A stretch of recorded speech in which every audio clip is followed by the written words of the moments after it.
사랑합니다. 여러분 한 주간 평안하셨습니까?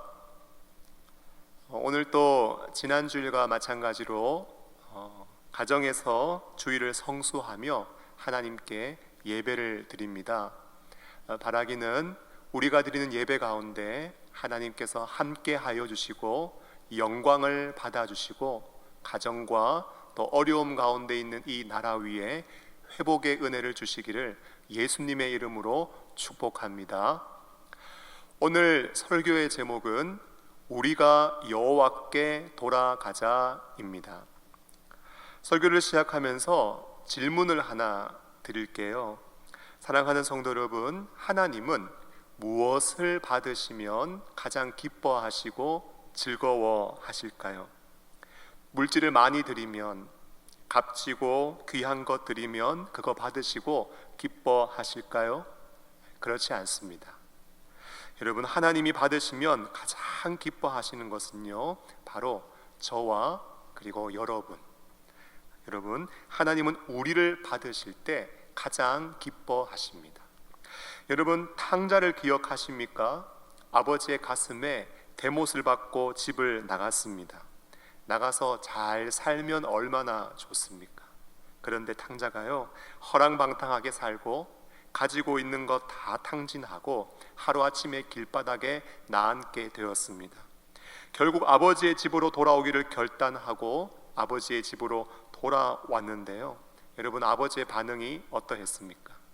아버지가요, 야, 이 녀석아, 벼룩도 낯짝이 있지 여기가 어디라고 돌아왔냐? 아들을 책망하지 않습니다. 그리고 아버지의 집에 오면서 빈손으로 왔냐? 아들을 나무라지 않습니다.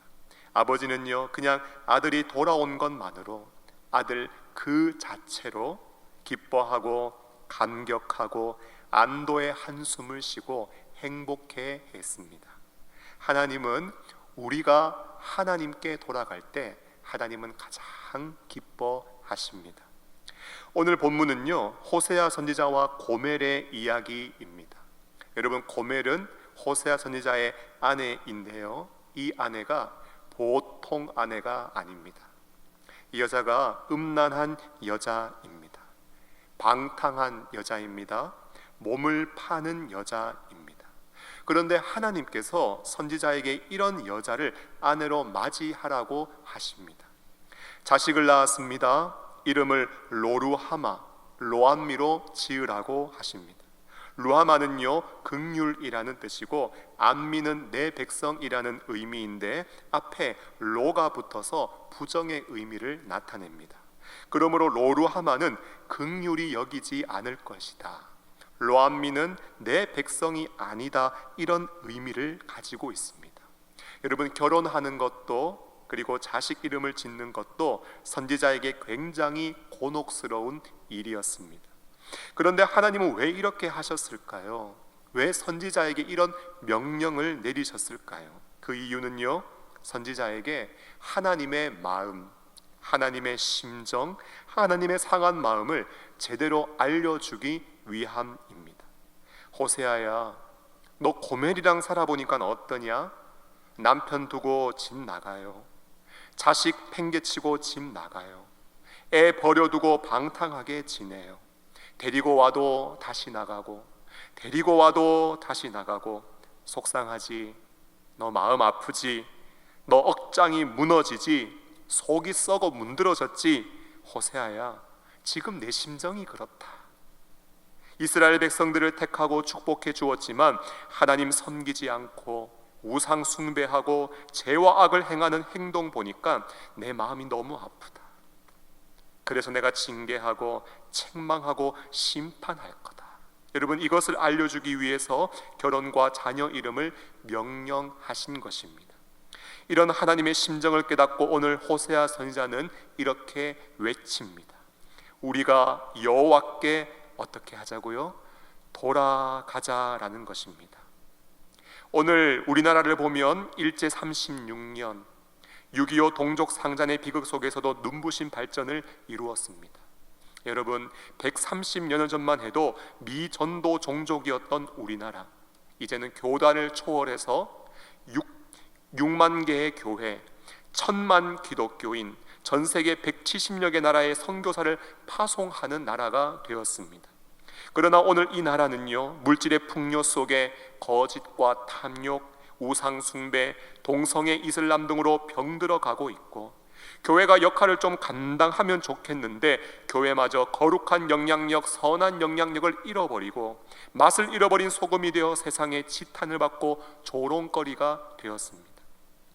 지금도 나라에는 전염병이 창궐하고 있고 백성들은 고통과 불안, 염려에 사로잡혀 있고 이단의 영향으로 온 나라와 교회가 진통을 겪고 있는 상황입니다. 여러분, 이때에 우리는 무엇을 해야 할까요? 여러 가지 많은 것들 우리가 해야 할 일이 있겠지요. 그러나 가장 중요하고 우선된 것, 우리가 악한 길을 떠나 회개하고 하나님께로 돌아가는 일이라고 저는 확신합니다. 축복합니다. 이 땅의 회복을 소망하며 먼저 우리 영동중앙교회 모든 성도님들이 마음과 삶을 하나님께로 돌이키는 역사가 있기를 간절히 소망합니다. 오늘 호세아 선지자는요, 우리가 여호와께 돌아가자 하면서 우리가 돌아가면 어떤 일이 일어나는지 세 가지를 우리에게 말씀하고 있습니다. 그 세 가지는요, 회복, 경건, 신실입니다. 첫 번째는 회복인데요, 돌아가면 낫게 하신다는 것입니다. 돌아가면 회복을 주신다는 거예요. 여러분 1절을 보십시오. 오라 우리가 여호와께로 돌아가자. 여호와께서 우리를 찢으셨으나 도로 낫게 하실 것이요 우리를 치셨으나 싸매어 주실 것임이라 말씀합니다. 우리가 하나님께 돌아가잖아요. 그러면 하나님은 우리를 낫게 해주시고 싸매어 주시고 회복을 주신다는 말씀입니다. 찢으셨다는 말은요, 마치 사자가 먹잇감을 갈기갈기 찢는 것처럼 하나님께서 이스라엘 백성을 심판하신다는 말씀입니다. 우상 숭배와 죄악으로 인하여 아수르를 통해 당하게 될 고난과 바벨론에 의해 멸망당하고 포로로 잡혀가는 일을 의미합니다. 그런데요, 돌아가면 낫게 하시겠대요. 돌아가면 싸매어 주시겠대요. 치료의 은총을 베푸시고 회복의 은총을 보장해 주시겠다는 것입니다. 그러므로 오늘 우리의 고백이 무엇이 되어야 합니까? 우리가 여호와께 돌아가자. 이것이 우리의 고백이 되어야 합니다. 아빠, 엄마, 우리 여호와께 돌아가요. 할아버지, 할머니, 형, 누나, 언니, 동생, 우리 여호와께 돌아가요. 대한민국과 한국교회요, 우리 여호와께 돌아갑시다. 여러분, 우리는 하나님께 돌아가자고 이야기를 할 수 있어야 합니다. 그런데 사람들 중에는요, 야, 하나님 진짜 너무하시다. 어떻게 우리를 이렇게 책망하시고 비참하고 수치스럽게 힘들고 어렵게 만들 수 있나? 더 나아가서 아니 어차피 낫게 하실 거고 어차피 싸매어 주실 건데 왜 우리를 찢으시고 때리시나? 하나님을 향하여 불편한 마음을 가지고 있는 사람들도 있습니다. 여러분, 그럴 때 히브리서 12장 10절로 11절 말씀을 기억하십시오. 제가 읽어드립니다. 그들은 잠시 자기의 뜻대로 우리를 징계하였거니와 오직 하나님은 우리의 유익을 위하여 그의 거룩하심에 참여하게 하시느니라. 무릇 징계가 당시에는 즐거워 보이지 않고 슬퍼 보이나 후에 그로 말미암아 연단받은 자들은 의와 평강의 열매를 얻느니라. 여기서 그들은 아버지들을 의미합니다. 육신의 부모지요, 자기의 뜻대로 좋다고 생각하는 대로 감정 못 이겨서 공의롭지 못하게 징계할 수도 있습니다. 그러나 하나님은요, 항상 우리의 유익을 위해서, 그의 거룩하심에 참여하게 하기 위해서, 그리고 하나님의 징계를 통해서 반드시 우리에게 의와 평강의 열매를 맺을 수 있도록 하기 위해서 우리를 징계하시는 하나님은 사랑의 하나님이십니다. 여러분, 우리가 이 사실을 결코 놓쳐서는 안 되는 것이지요. 징계받는 그때 여러분 즐겁지 않습니다. 많이 슬픕니다. 맞는 것 좋아하는 사람이 어디 있어요? 우리는 안 맞는 게 좋아요. 징계가 없는 게 좋아요. 저도 가끔씩 아이들이 잘못하잖아요. 그러면 아이들을 불러요. 그리고 회초리를 가지고 오라고 해요. 무엇 때문에 이런 일이 벌어졌는지 한 사람씩 이야기해보라고 하고 한 사람씩 이야기를 듣습니다. 그러면서 상황을 파악해요. 들어보니까 동생이 이러이러하대요. 또 한쪽 이야기 들어보니까 언니가 이러이러하대요. 서로 말을 합니다. 다 들어준 다음에 제가 질문합니다. 서로 잘못한 게 뭔지 이야기해보라고. 그러면 언니는 동생 아껴주지 못했대요. 동생은 언니를 존중하지 못했대요. 죄에 대해서 하나님도 반드시 책망하시는 거 알지? 손바닥 몇 대 맞을래?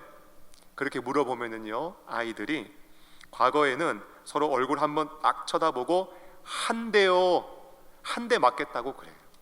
그런데 요즘에는요, 몇 대 맞을래? 그러면 어떻게 말하는지 아세요? 서로 얼굴도 보지도 않고 마치 이미 합의가 된 것처럼 저한테 이렇게 말합니다. 안 맞고 잘하겠습니다. 하지만 살아가면서 우리는 때로는 잔소리 들어야 합니다. 때로는 책망도 받아야 합니다. 때로는 맞기도 해야 하고, 그래야 우리가 정신을 차리게 됩니다. 여러분, 이왕 맞을 거면은요, 시원하게 맞아야 돼요.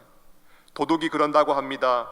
잡히기 전까지는 눈치 살펴야 하고 긴장해야 하고 잡힐까봐 두근거려서 마음이 쉬지 못한대요. 그런데 잡히고 나면 그냥 마음이 시원해진대요.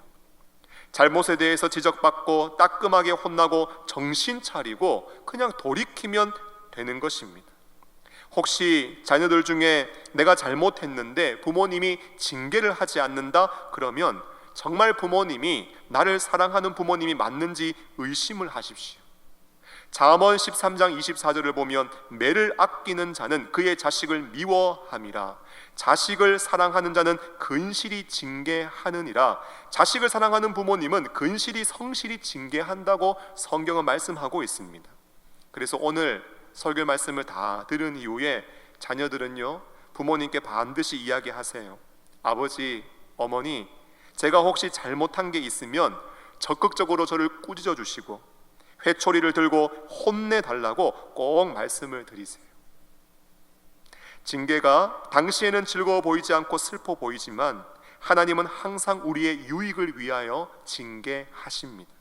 부모가 자식을 징계하는 것이 자식이 미워서 징계하는 것이 아니라 자식을 사랑해서 자식 잘 되라고, 자식 바르게 살라고 징계하듯이 하나님도 우리를 사랑하시기 때문에 징계하시는 것입니다. 그리고 돌아가면 낫게 하시고 돌아가면 반드시 싸매어 주시고 회복시켜 주십니다. 그러므로 오늘 우리가 해야 할 일이 있다면 여러분, 다른 거 신경 쓰고 다른 거 생각하는 것이 아니라 여러분, 우리는 하나님께로 돌아가야 하는 줄로 믿습니다. 두 번째는 경건입니다. 여러분, 돌아가면 하나님 앞에 살게 하십니다. 2절 말씀을 보십시오. 여호와께서 이틀 후에 우리를 살리시며 셋째 날에 우리를 일으키시리니 우리가 그의 앞에서 살리라 말씀하고 있습니다. 여러분, 우리를 어떻게 하신대요? 이틀 후에 살리시고 셋째 날에 일으키신대요. 이틀, 사흘, 이 말씀은 예수님의 부활 사건과 연결할 수 있습니다. 예수님의 십자가의 죽음과 부활을 믿으면 구원과 영생의 삶을 살아가게 되는 것이지요. 그런데 시간상으로 보면 여러분, 이틀, 사흘은 그렇게 긴 시간이 아닙니다. 그러므로 돌아오면 2, 3일 안에 금방 회복된다. 돌아오면 길지 않은 시간 안에 금방 살아나고 벌떡 일어나 회복된다라는 것입니다. 축복합니다. 하나님께로 마음과 삶을 돌이키셔서 신속한 치유, 빠른 회복의 은혜를 경험하실 수 있기를 바랍니다. 그런데 하나님이 살려주셨다면 여러분, 우리 어떻게 해야 되는가? 그때는요, 하나님 앞에 살아야 합니다. 돌아왔다면, 살려주셨다면 이제 우리가 해야 할 일은 하나님 앞에서 사는 것입니다. 신앙 선배들의 영적인 표어가 무엇입니까? 코람데오이지요. 코람데오는 라틴어 코람과 데오가 합쳐진 합성어입니다. 코람은 면전이라는 뜻이고 데오는 하나님이기 때문에 하나님의 면전에서 하나님이 보시는 앞에서 신전의식을 가지며 살아가는 것을 의미합니다. 여러분, 함께 살면 서로 영향을 주고받고요, 그 안에서 변화가 일어납니다. 어떤 가정을 보니까 아빠, 엄마 그리고 자녀들의 이 턱 근육이 발달한 가정이 있습니다. 유전인가 했더니 온 가족이요, 오징어를 그렇게 좋아해서 저녁마다 TV 보면서 오징어를 씹어 먹어서 그렇대요. 여러분, 어떤 가정을 보니까 고혈압 환자가 많이 있습니다. 왜 그런가 봤더니요, 음식을 엄청 짜게 먹어요. 그냥 먹어도 짠데 소금을 더 넣고 간장을 더 부어서 아버지도 어머니도 짜게 먹으니 자녀도 짜게 먹고, 그러다 보니 건강에 문제가 생깁니다. 여러분, 같이 산다는 게 이런 의미가 있습니다. 누구와 같이 사는가에 따라서 서로 상호 간에 영향을 주고 받는 것이지요. 세상 사람들과 같이 살면 새 속에 물들게 됩니다. 그런데 돌아오는 사람들, 살아난 사람들, 그들이 하는 말이 뭐예요? 그 앞에서 살자, 하나님 앞에서 살자, 하나님 가까이 하며 살자, 하나님과 함께 살자. 여러분, 이 고백을 하고 있는 것입니다. 여러분들이 아시는 것처럼 참 안타깝게도 우리나라의 부패 지수가 높습니다. 작년 2019년도 우리나라의 부패 인식 지수 CPI는 100점 만점에 59점을 받았고요, 180개국 중 39위를 차지했습니다. 여러분, 가까스로 50점을 넘겨서 30위권 안에 들어갔지만 한국의 국내 총생산, GDP 등의 경제 규모를 감안하면 조금은 부끄러운 수준입니다. 여러분, 우리나라에 사회 곳곳에 예수 믿는 사람들이 얼마나 많습니까? 그런데 그런 사람들이 많이 있음에도 불구하고 부패 지수가 높아요. 여러분, 왜 그럴까요?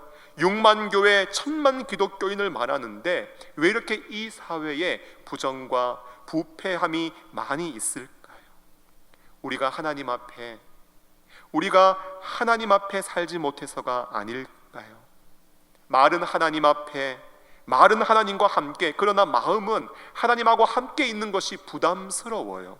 말은 하나님이 보신다 코람데오라고 하지만 정작 내 삶은 하나님과 늘 같이 있는 것이 조금은 부담스럽고, 내가 필요할 때, 전능하신 하나님의 도움의 손길이 요구될 때만, 그때만 하나님이 함께 해주시기를 바라는 그런 신앙의 모습. 여기는, 그리고 이 시간에는 하나님이 보시지 않는다 생각하면서 하나님 의식을 하지 못한 채 경건하지 못한 삶을 살았기 때문에 그런 것은 아닐까 조심스럽게 진단을 해봅니다.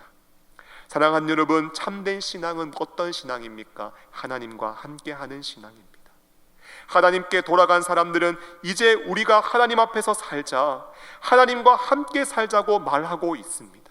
그냥 외치는 구호가 아닌 거예요. 마음은 아닌데 말로만 하는 것도 아닌 거예요. 정말 하나님과 함께 살기를, 하나님과 함께 거하기를 간절히 염원하고 소망하는 영혼 깊은 곳에 자리 잡고 있는 진실한 믿음의 고백입니다. 특별히 우리 교회는 계속해서 가정예배로 전환하여 예배를 드리고 있습니다. 어떤 다른 교회를 보니까 예배를 중단했다는 표현을 쓰는데, 여러분, 우리 교회는요, 가정예배로 전환한 것이지 교회는 한 번도 예배를 중단한 적이 없습니다. 이번 가정예배로의 전환을 통해 좋은 기회가 되었으면 합니다. 하나님과 함께 살아가는 좋은 영적인 가풍을 가정마다 세워보시기를 바랍니다. 이미 좋은 가풍이 있다면 유지하시고, 없다면 좋은 가풍을 한번 세워보십시오. 아침에 일어나서 찬양을 트는 거예요. 아침에 일어나서 성경 낭독을 틀어놓는 거예요. 그러면 아침부터 가정에 찬양과 말씀이 충만하게 흘러 넘치게 됩니다. 아침에 일어나서 감사기도 하고 찬양하고 성경도 읽으면서 사람과 만나기 전에, 일을 먼저 생각하기 전에, 핸드폰부터 만지기 전에 하나님과 먼저 만나는 시간을 한번 가져보십시오.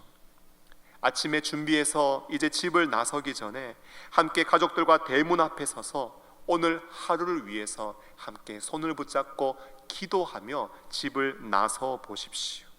또 집을 나갈 때 오늘 하루 암송해야 될 암송 카드를 준비해서 가족들마다 하나씩 나누어 주고, 걸어가면서, 차를 타면서, 직장에 도착해서 자리에 앉아 일을 시작하기 전에 그 말씀 암송하면서 하루를 시작해 보십시오. 집에 돌아와서 가족들과 함께 말씀 생활, 기도 생활하고 성경도 읽고 암송하고 필사도 하고 경건서적도 읽고 오늘 하루 있었던 삶을 나누고 하나님이 어떻게 도우시고 인도하시고 함께 하셨는지, 또 삶에 어떠한 어려움과 도전과 시험이 있었는지 함께 삶을 나누고 기도 제목을 나누며 서로의 손을 붙잡고 한번 기도해 보십시오. 하나님과 함께 사는 가정으로 가정의 영적 가풍을 한번 세워 보십시오. 만일 이런 영적 가풍을 세워 보려고 가족들에게 이야기했는데 별다른 반응이 없다, 아무도 거기에 동의하지 않는다, 그렇다고 하더라도 여러분 낙심하지 마십시오. 우리 가족은 안 돼, 우리 가족은 문제야, 그러지 마시고요. 그냥 감동이 온 내가 먼저 실천하면 되는 것입니다. 내가 먼저 하나님 함께 살고, 내가 먼저 하나님 앞에서 행하고, 내가 먼저 주님과 함께하는 경건의 삶을 살아간다면 그 경건한 행동 하나하나가 가정의 영적 마중물이 되어서 나중에 은혜의 강수가 가정에 충만하게 흘러가게 될 것입니다. 사랑하는 여러분, 말씀을 맺고자 합니다. 나라가 어렵고 교회가 어렵습니다. 만일 우리의 삶도 힘들어지고 어렵다면 우리가 해야 할 일은 한 가지입니다. 여호와께 돌아가는 것입니다. 어렵기 때문에 돌아가는 것이 아니에요. 우리가 여호와께 돌아가서 항상 하나님의 품에 거하는 것은 하나님이 간절히 사모하는 일이고 또한 우리 영혼의 간절한 소망입니다. 여호와께 돌아가면 하나님께서 낫게 하여 주시고 우리를 싸매어 주시는 아름다운 회복이 있습니다. 여호와께 돌아가면 빠른 시간에 회복의 은혜를 경험할 수 있고 다시 하나님과 함께 살아가는 축복의 삶을 맛보고 누릴 수 있습니다. 그런데 여호와께 돌아가면 제일 좋은 게 뭔지 아세요? 어김없이 우리에게 임하시는 신실하신 하나님의 사랑을 알게 됩니다. 여러분 3절을 보십시오. 그러므로 우리가 여호와를 알자, 힘써 여호와를 알자. 그의 나타나심은 새벽빛같이 어김없나니 비와 같이, 땅을 적시는 늦은 비와 같이 우리에게 임하신다고 말씀하고 있습니다. 하나님께 한번 돌아가 보세요. 그러면 하나님이 우리를 사랑하십니다.